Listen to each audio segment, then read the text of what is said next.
Hi folks, this is Jay. Hope you're okay today. I just want to talk to you about the debate that I had with two atheists last night. Um, we have the Socratic Club, which is 11 p.m. English time on a Thursday, and it's a place to discuss Christianity and its relation to modern culture. On that last night, the whole point of the exercise was to look at Richard Carrier's Bayes theorem, which is an atheist historian who is trying to do history using the Bayes theorem, um, which is a probability kind of calculus methodology in history for doing history. And then I wanted to look at how modern historians and ancient historians did history, compare it with Richard Carrier, and what we found is that Richard Carrier's understanding of history was extremely flawed, that his Bayes theorem was not used by any credible historian, and that it was a very subjective methodology. And that begs the question: is why do so many atheists follow these kind of atheist historians when it's based on real poor cross kind of scholarship? With that in mind, two atheists rang in. Now, they were questioning the historicity of the Gospels, and basically my argument was using the cutting edge scholarship in first century Judaism, and basically I talked about rabbinical oral tradition in 1 Corinthians 15. I talked about that. I talked about the Jewish scholarship that developed from the 1920s, how it overturned Bultmann, and how we can look at first century Judaism, look at, for example, how the Jews thought about eschatology, end times, and we can see that this was a major issue for them, and we can see that's reflected also in the Gospels, and that shows historical veracity of the Gospels, that they're rooted in first century Judaism. I tried to explain that kind of scholarship to them, and then I noted the Scandinavian scholarship that talks about doing archaeological research and how that relates to the Gospels. This kind of scholarship that I was talking to them about, which is revolutionizing New Testament studies. One of the atheists who knew about history a bit listened, which was good, but they didn't really know about this scholarship, nor were they able to engage with that kind of scholarship. What the atheists did is fell back on typical arguments that crass atheist websites use. So one of the atheists brought up the census in the Gospels, and Cyrenius the governor, and said there's a contradiction. And I said, well, that's a very fine, nuanced, difficult area of history there. And for example, I could have said to them, do you know much about recent scholarship, cutting edge scholarship on Josephus? They wouldn't have known. But the whole calculation of the dates is based on Josephus, so we need to do the sifting of Josephus, and that's not an easy thing to do. There are other information that I didn't bring up, which I forgot, but I should have brought up. That we have an inscription, we have a coin of Cyrenius at the time of when Luke was writing, which suggests that in some way that Cyrenius did have some kind of political power. It doesn't say he was a governor, but it certainly undergirds what Luke's saying, that he had. He was quite a powerful political figure. So in other words, it's much more complex than the atheists were bringing up, and I tried to tell them that, but I forgot to give some of the details.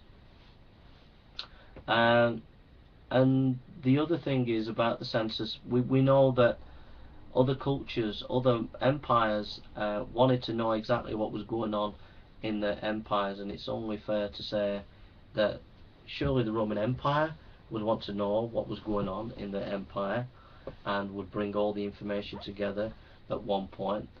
That we haven't got any specific evidence for that doesn't mean that it's not a possibility. And so, the main thing is that Luke is accurate generally in everything that he says, and historians use Luke as historical information. So, you know, it, it's not fair to just use one example like that. But that's what the atheists do, and then that spoils the discussion and the debate about the wide issues of all the information that we have about archaeological, linguistic, and all the other information that we have and are discovering all the time about that period and how it confirms the Gospels. Um, the arguments that the atheists who knew about history, again, were arguments that come from atheist websites that didn't display, even though the person did know about ancient historians, it didn't show any real understanding, again, of Jewish culture and Jewish way of thinking. So, for example, this atheist said that these Roman historians, if they didn't mention Jesus, then, you know, that's strong evidence that Jesus, the Gospels are not correct. But as I pointed out, it was not on the radar, intellectual radar, of Roman historians that the Messiah would be crucified. It wasn't even on the intellectual radar of Jewish people. Why would anyone take anybody notice of an obscure Galilean Jew who got crucified and whose followers ran away, and there was only a handful? That doesn't merit writing history about it. In terms of the ancient historians, only wrote about major political figures. There's only two examples in ancient historiography of ordinary people being written about. One is about the life of Homer, and ordinary people get a mention in the biography of Homer, and also there was a strange political kind of comic kind of book that was written in sort of that was round about, which was around in the time of Jesus, which was a book which was more a comic book. It didn't actually take history seriously. So in other words, the vast majority, if not all of the scholarship, shows that the Romans wrote history concerning big major political figures. They didn't write history about ordinary people, and they certainly wouldn't write any history about some obscure Galilean who got crucified and whose followers ran away. So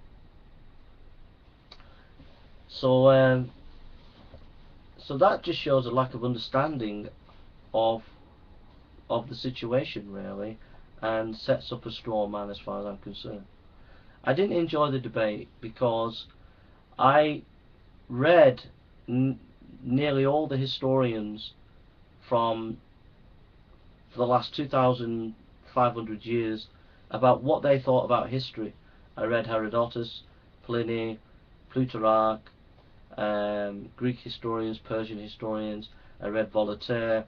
I read Middle Age historians. I read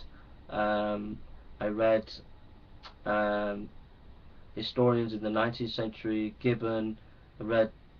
He wasn't in the 19th century, but I read Gibbon, people in the 19th century, scholars in the 20th century, Foucault, Karl Marx, Hegel. I read all the major historians, all those major thinkers or historians who said something about how to do history and the role of history, the role of a historian.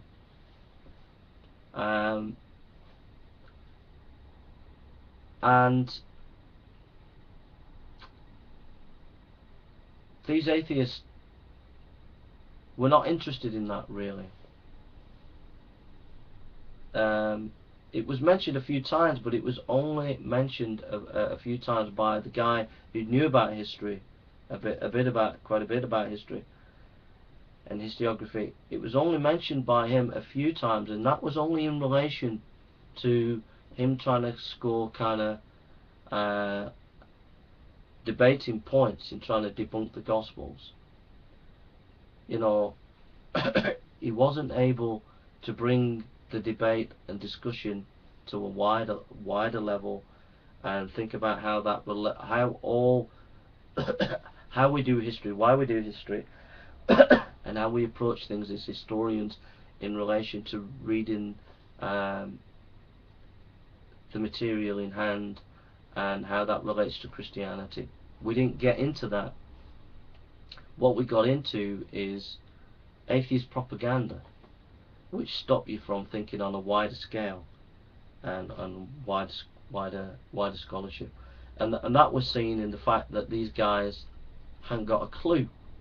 They hadn't got a clue concerning, and they still don't have a clue. The atheists don't have a clue about the amazing scholarship that's been being done the last 20-30 years in first century Judaism. So I didn't enjoy the experience really, and the fact that they ganged up, they phoned in exactly the same time, and so it was typical of the atheists. They trying to gang up on you, and trying to pawn you. I mean, it was kind of quasi-aggressive, passive-aggressive in the tone that they were talking, and it's quite intimidating when you just want a rational discussion and you want to debate things. I give the guy who knew about history his due, that sometimes he was willing to listen, and I give him his due, but I still think he was heavily influenced with his presuppositions and his desire to prove the Gospels are just not true. It was so strong in him that it was difficult to actually communicate the points to people like that. Those are my honest thoughts about the evening. So I just encourage to the atheist, with next week we're going to be doing epistemology, and just to come and just be a bit more relaxed. Just relax and enjoy the evening, and let's just explore and discuss. It doesn't have to be this aggressive kind of I'm going to pawn him and make him look stupid. Fortunately, I had done my research and I knew my stuff, so I could hold my ground. But I think a lot of people would have found that quite intimidating, and I think you need to calm it down as atheists. Alright, take care now. God bless.